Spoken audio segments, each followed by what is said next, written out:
Kumar Sangakkara himself acknowledged the other day that the split of two tests against Pakistan and two tests against India was odd, but explained that with the selectors asking him to push back his retirement and his Surrey commitments being part of the mix, it couldn't have been done any differently.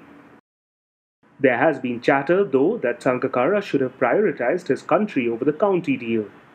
Is that a fair criticism, or does it disrespect a man whose contribution to Sri Lankan cricket has been immense?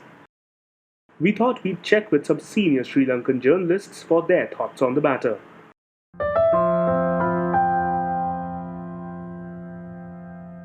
Yeah, the similar sentiments were echoed during the Pakistan series, where you only played the first two tests and didn't take part in the third test. But having said that, you got to understand what has been happening. About 6 months ago, he was pretty determined to go after the World Cup, but the selectors had a chat to him and said that they wanted, while the transition was happening, for someone senior to remain in the side, and they opted him to play these two series, but he was obviously only available for 4 of those games, and the selectors agreed, and is going to go after the second test. I think you got to respect that. It was good enough to say okay and hang on for 6 more months, and you got to accept the decision that he has made to go after 2 tests.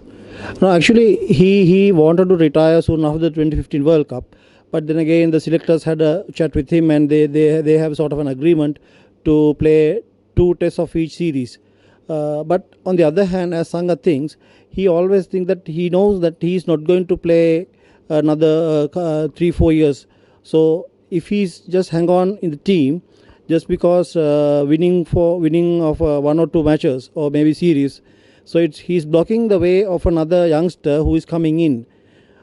So I think it's really wise decision, and he thinks about the country ahead of him.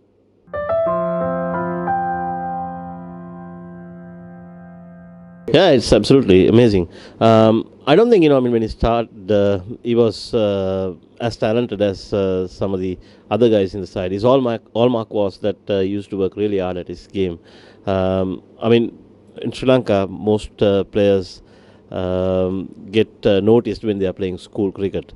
If you take Sangakkara's contemporaries, people like Mahela Jayawardena, Thilan Samaravira, Avish Gunawardena were far ahead, establishing themselves when they were at school, and Sangakkara's name was hardly even mentioned.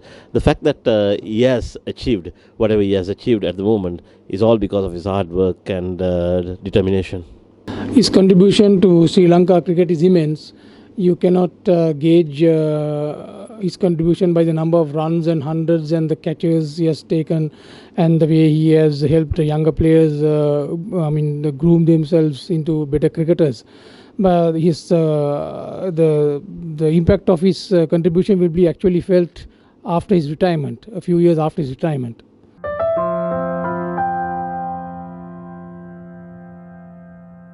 Well, it's a huge void, but only thing is, if anybody thinks that void should be filled, that someone has to go in the pathways of Sangha, like the way he thought. So someone has to think the way he thought, and someone has to do what he did.